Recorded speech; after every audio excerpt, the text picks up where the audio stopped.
Okay, Michael O'Donnell wanted me to spend just a few minutes talking about the Farm Bill. This is going to be relatively short and perhaps a bit depressing.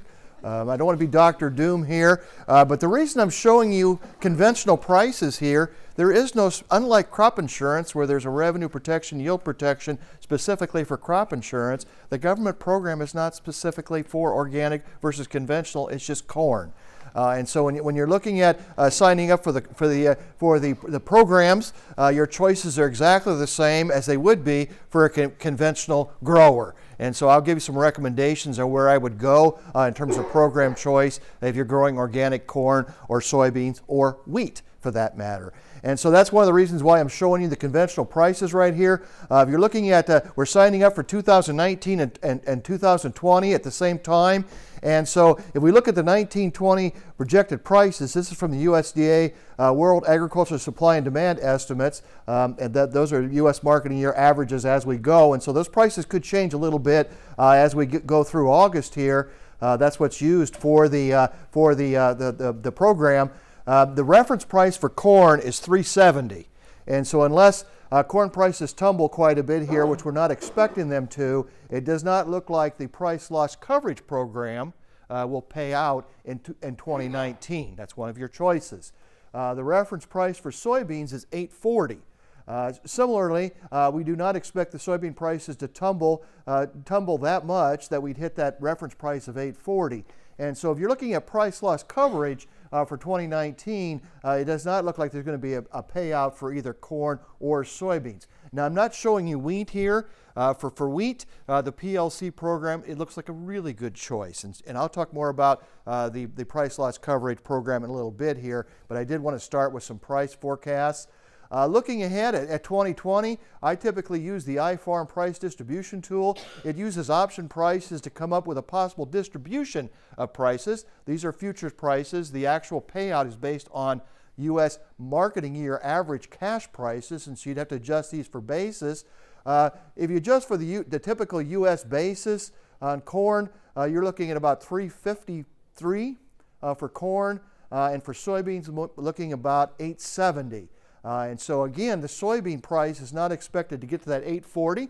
At least the most likely price is not expected to get there. Corn could very well be in the payout region in terms of the PLC program. There's obviously a 25% chance of very low prices. These scenarios would play out if we have export difficulties with corn, soybeans, or both, or if that 12 million acres of prevent plant that we had last year, that was corn and soybean acres, if a lot of that goes to corn, corn's going to be really low. If we get over 95 million acres of corn in the U.S., we're looking at corn below 350. I just don't see no way out of that.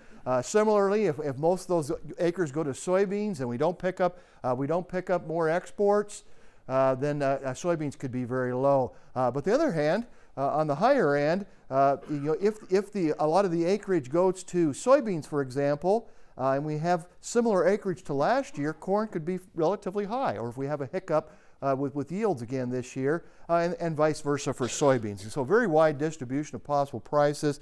But I'm primarily talking about this slide because it looks like corn has a better chance of being below that 370 reference price and soybeans than soybeans. And then wheat again, wheat reference price is $5.50. Wheat price could very likely be below $5.50 in 2020. It's certainly going to be in 19. So our choices are ARC individual based on individual farm yields.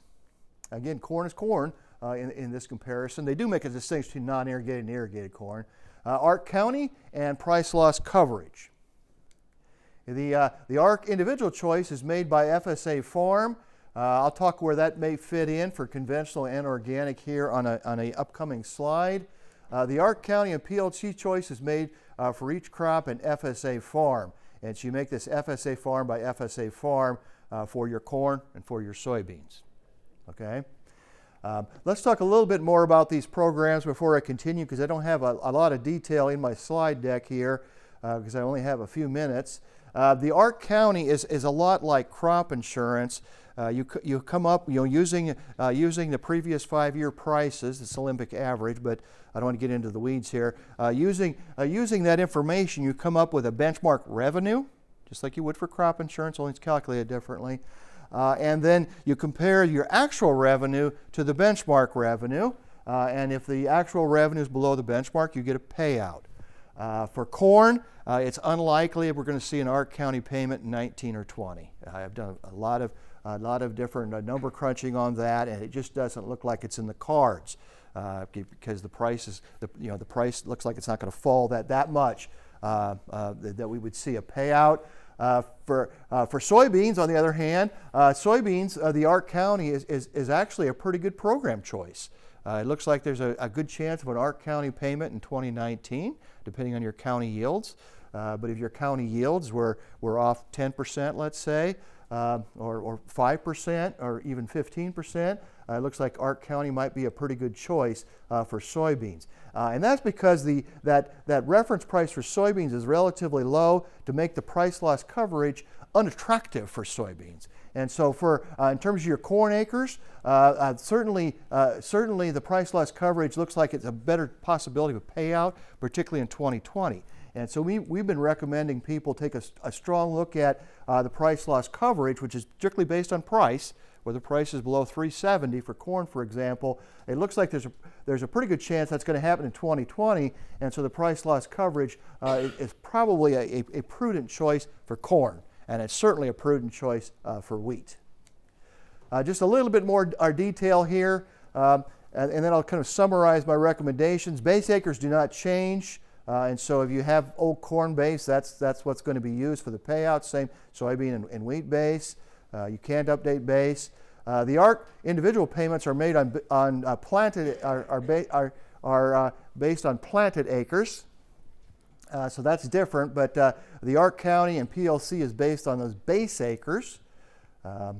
And another thing about the Ark County to keep in mind, it's based on county averages of conventional corn. And so it's not based on farm yields. And so the fact that your organic yields are lower, it's going to be irrelevant if you choose Ark County. And the same as PLC. Your payouts based on those base yield that you had from several years ago. And so particularly if you're a recent organic producer, you just look at the programs the same way a conventional producer would look at them. We are signing up for 19 and 20. The Ark individual is based on farm yields. The Ark County yields, and those are conventional corn, of course, or just the average for the county. And then the PLC is really focusing on this price. And so the Ark County is more like the revenue protection program, and the PLC based on those reference prices. So there is a chance to update yields, and so if you do have some conventional acres, which I'm assuming some of you do, you certainly want to take a look at this and see whether it benefits you to update yields. But having said that, the way they're calculating the yield update this year, there's going to be a lot of people where it does not pay to update yields because they're multiplying the 13 to 17 yields by 90% times another 90%, so that's 81% times your 2013-2017 yields. Again, if you're a recent organic producer, you're obviously not going to update yields. You just keep your old yields. So let's just summarize here. Look at see if you need to update the yields, FSA farm and by crop. For the corn and wheat, using the PLC program, which is based on those reference prices, is a prudent choice, particularly for wheat. Corn is a little tougher decision, but based on the analysis I've done, it looks like PLC has a better payout, particularly looking at 2020. No payout for 2019 is expected.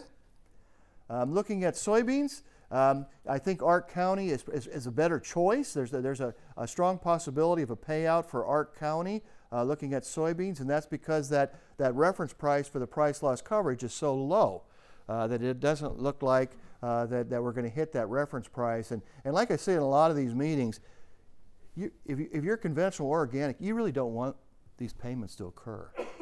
Because how do the payments occur? We had low prices. So we don't want payments, okay?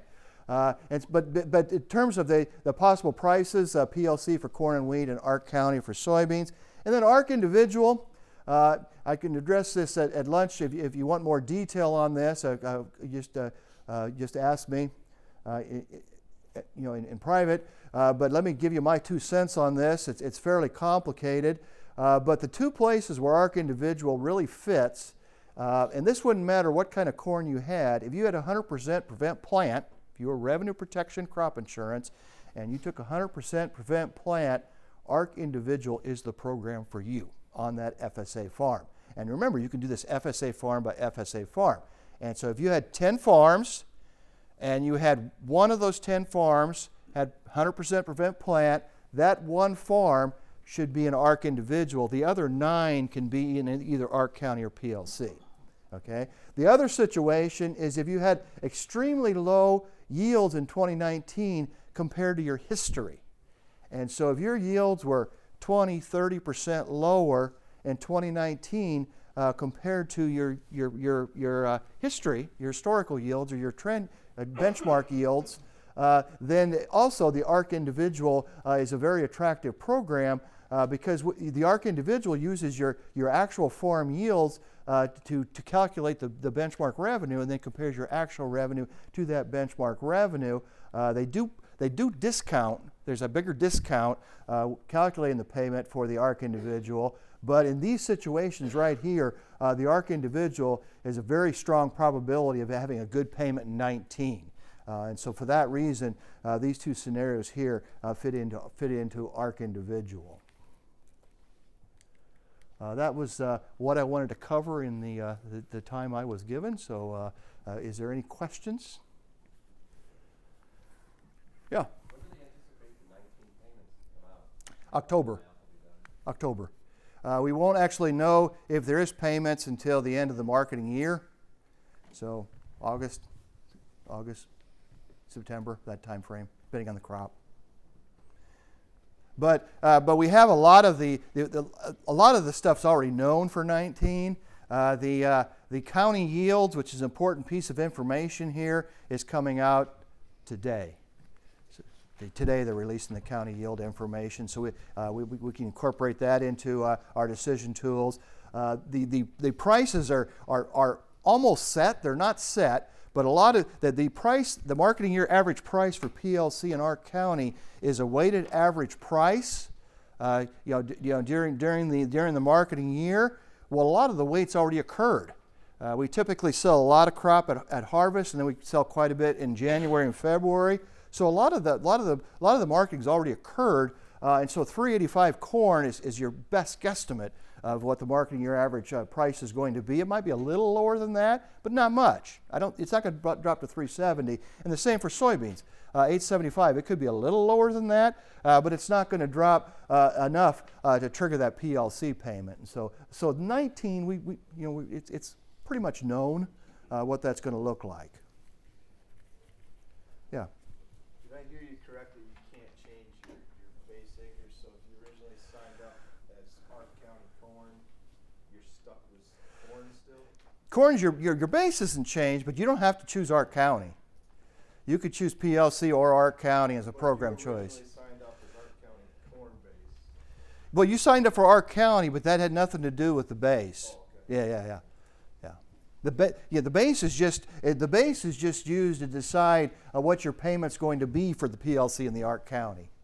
And it doesn't matter what you plant. So if you're 50-50 corn, soybeans, but historically you were 2/3 corn, your payment's based on that 2/3 corn. Yeah, good question. So for a long time, organic grower was pretty much meaningless. You're going to get the key thing I wanted to mention though. You're going to get a similar payment to the conventional. It's not like you're not going to get a payment. If you sign up for ARC County PLC, you'll get a payment. But it's very, very small compared to your gross revenue. But you don't want to miss out. Even if it averages $10, $15, $20, you don't want to miss out on that $10, $15, $20. Yeah. And base acres were set like in 1996 or something. So you may have quite a few corn and soybean Yeah. base acres, even if your crop rotation is more diverse now. Yeah, the question was the base acres were set a long time ago. You had a chance to update last time, and so a lot of people did update their base acres last time. But nevertheless, they were set quite a while ago, and so it is based on what you planted several years ago. Okay, well, we want to give you enough time to get to the next session. So let's thank Michael. This is Michael Langemeier, by the way, from the Purdue Ag Econ Department. So thank you, Michael.